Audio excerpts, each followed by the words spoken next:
Under the general election, of course, what we're talking about is November, the main vote in November. You can go ahead and cancel that under city law if there is a fire, if there is a flood. It even says if there is an act of sabotage. So there is that provision within the city law under the general election. So what they're looking at right now is whether that law for the general election can be applied to right now to the primary vote. So that's what they're looking at right now. They've had to go ahead and close 6 different precincts at the Financial Center, which is just a few blocks away from the World Trade Center. So there is the concern that a lot of people can't even vote now because their precincts are simply closed because of the evacuation of a lot of buildings downtown. Let me pause just for a minute. Every airport in the United States has now been closed. Every airport in the U.S. has been closed. Along with in New York, the LIRR, subways, Metro North are all shut down. No service into or out of the city, and of course the tunnels into the city are closed as well. And bridges as well. Any possible vessel that could be used as another means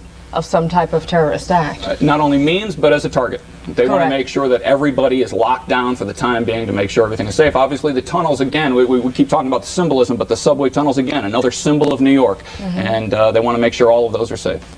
All right, and then of course we're talking about Washington with this latest attack that went on with the Pentagon building and the significance, of course, of Washington, D.C. when you're hitting these particular buildings. Having, as you mentioned, the West Wing of the White House also evacuated. It's looking more and more as if everything is becoming shut down. Period. The Pentagon, too, as you well know, is protected almost fortress-like. So many of the chiefs and many of the people, the higher-ups, are down below where they cannot be. So I would assume that some of the...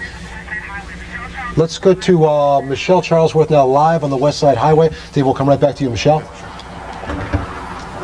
Michelle, can you hear me? Michelle? We'll come back to her in a minute. Okay. All right, Dave, why don't you go ahead and finish some of your thoughts. What time are they supposed to have this meeting? Are they discussing now? They're discussing it right now as we speak.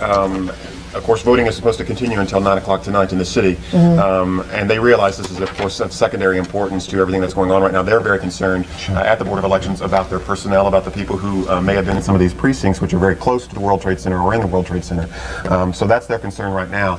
Probably, I would think, here in the next hour or so, we will get word from the Board of Elections on what they're going to do about the primary vote. But this is, as they said, of secondary importance right now to what's going on at the World Trade Center right now. But there is the possibility that they could go ahead and cancel this vote. I'll keep you posted on what's happening. I think we probably should know something here in the next hour. Well, if you said that, certainly there's no precedence for this happening, but I would think common sense would certainly allow it to, move over from the general election, that type of a rule. All right, let's go back to Michelle Charlesworth now on West Side Highway. Can you hear us now, Michelle? Are there any people on board? Michelle? We've been watching this unfold. We came down here about 30 minutes ago. We're on the West Side Highway, just north of Canal Street. Now, about 45 minutes ago, the city shut down the southbound lanes of the West Side Highway so that emergency crews only, fire trucks, NYPD trucks, could get down here. I don't know if we can swing over and show as this aftermath unfolds and the plumes of smoke behind me billow from the World Trade Center. People are literally getting away the only way they can, on foot.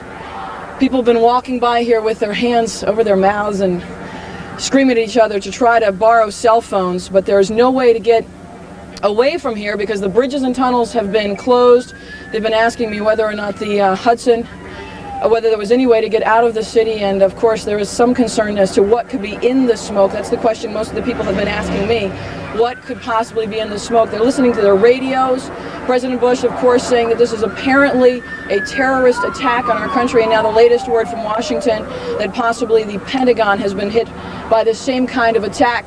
There have been some witnesses actually who came by here who said that it was definitely one plane and then another within minutes of each other hitting the World Trade Center towers, the North Tower, then the South Tower, and that from what they could see, this was definitely no accident. In the words of President Bush again, apparently a terrorist attack on our country.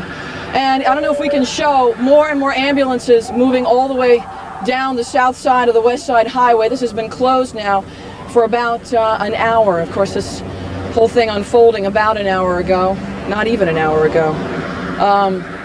But I will continue to let you know what's going on here. We are again just north of Canal Street on the West Side Highway. The only way people are moving out of here is to walk. You can probably see people carrying their briefcases walking by me. We're live on the West Side Highway. Michelle Charles with ABC News. Back to you.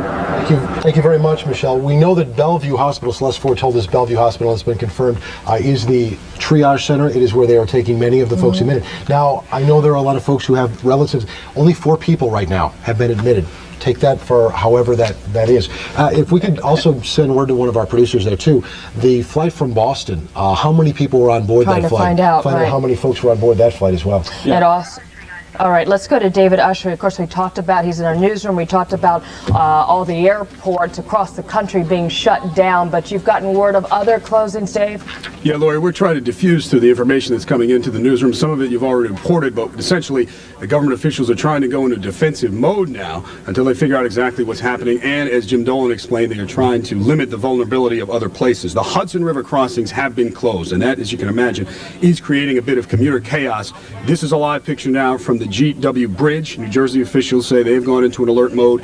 They're shutting these down, all of the Hudson River crossings as well. You've already mentioned the airports, not only here in New York City, but across the entire country right now. The FAA announced just a short time ago, again, until they can sort through exactly where the vulnerability is and what's going on, all airports are shut down. All subways, especially going into, subways going into the World Trade Center area, obviously not doing that. Schools in the World Trade Center area right now have been evacuated, but as of right now, the Board of Ed has not made a decision on any other schools. All New York City firefighters have been asked to report to duty. And as you've mentioned already, the stock market is closed as well. That's the latest here. We're continuing to follow all of these as they come in, and we'll get them to you and to the viewers. But the main thing right now, apparently, is to stay where you are, because as Michelle Charlesworth also mentioned, emergency vehicles coming from all over the city. We're here on the Upper West Side. We can hear them screaming down towards there on the World Trade Center, so it'll be best to just stay out of their way. Back to you in the studio. All right, absolutely. Thank you, David. I just want to go back to you, Jim, as we talk about all these various operations shutting down, from the airports to schools to the financial district, and hearing David talk about how vulnerable all of these areas are.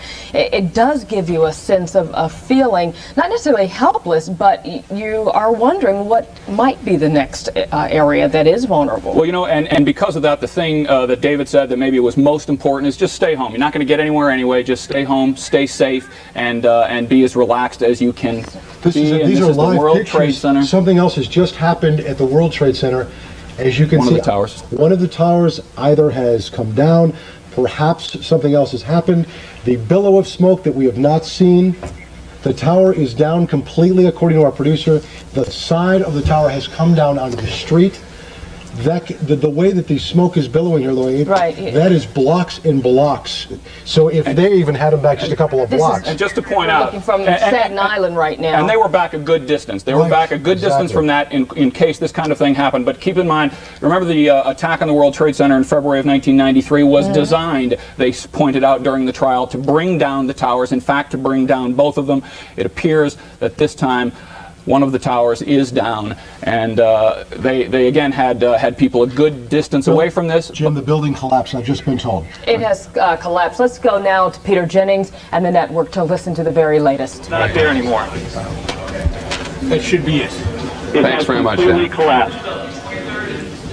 The whole side has collapsed? The whole building has collapsed. The whole building has collapsed? The building has collapsed. That's the southern tower you're talking about. Exactly. The second building that we witnessed the airplane enter had been, the top half had been fully involved in flame. It just collapsed. There is panic on the streets. Thousands of people running up Church Street, which is what I'm looking out on, trying to get away. But the entire, at least as far as I can see, the top half of the building, at least half of it, I can't see below that, half of it just started with a gigantic rumble, folded in on itself, and collapsed in a huge plume of smoke and dust. We were talking about massive casualties here at the moment, and we have,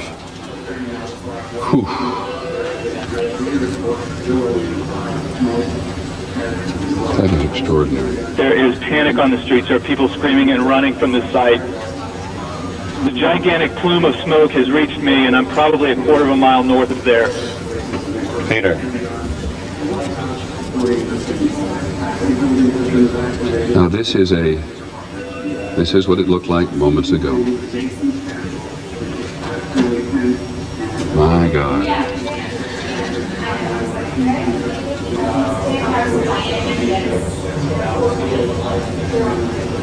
The southern tower. 10 o'clock Eastern Time this morning, just collapsing on itself. This is a place where thousands of people work. We have no idea what caused this. If you wish to bring anybody who's ever watched a building being demolished on purpose knows that if you're going to do this, you have to get at the under infrastructure of a building and bring it down. Peter? Yes, Dan. What appeared to happen from my vantage point, the top part of the building was totally involved in fire, and there appeared to be no effort possible to put that fire out. It looked like the top part of the building was so weakened by the fire that the weight of it collapsed the rest of the building. That's what appeared to happen. I did not see anything happening at the base of the building. It all appeared to start at the top and then just collapse the rest of the building by the sheer weight of the top.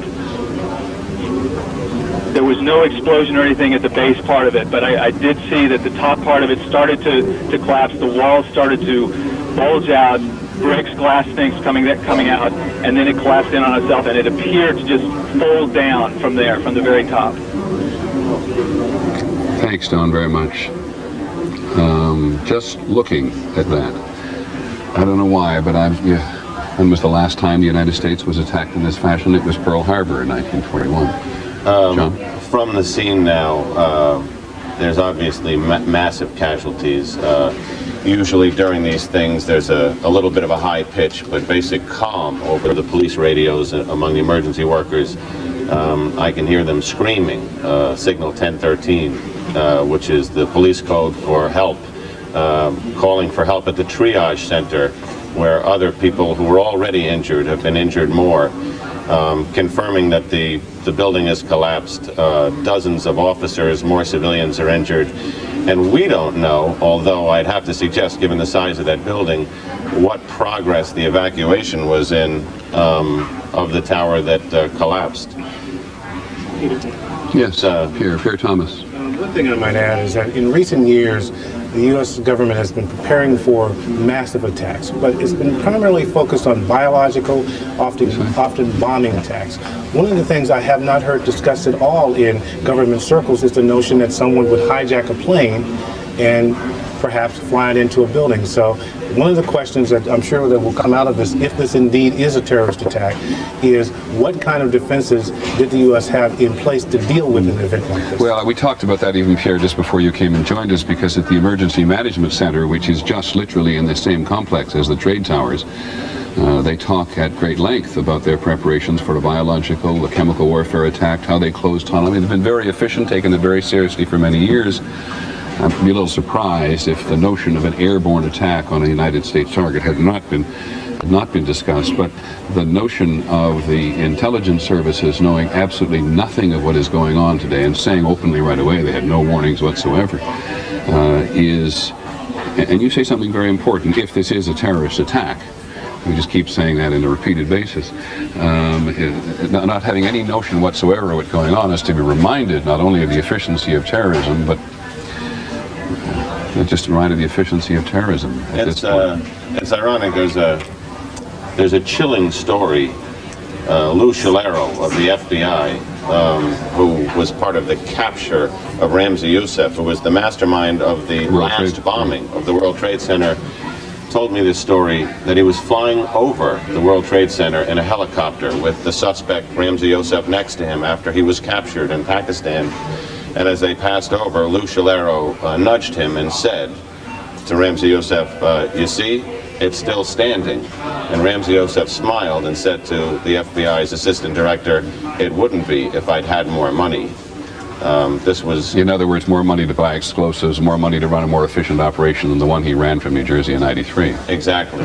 And I mean, we may have seen the second coming of that plan. John McWethy is on the phone at the Pentagon. Hold it, let me just... John McWethy, we've now heard reports that 3 planes have been hijacked today. Can you confirm that? Jack McWethy at the Pentagon? Okay, then let me go quickly to someone named Don Wright, who saw the plane crash into the Pentagon. Don, are you there in Washington? Yes, I am. Can you tell us what happened? Yes, it was about 9:35, and I was looking out our 12th floor windows at 1600 Wilson Boulevard in Roswell, Virginia, and I watched this.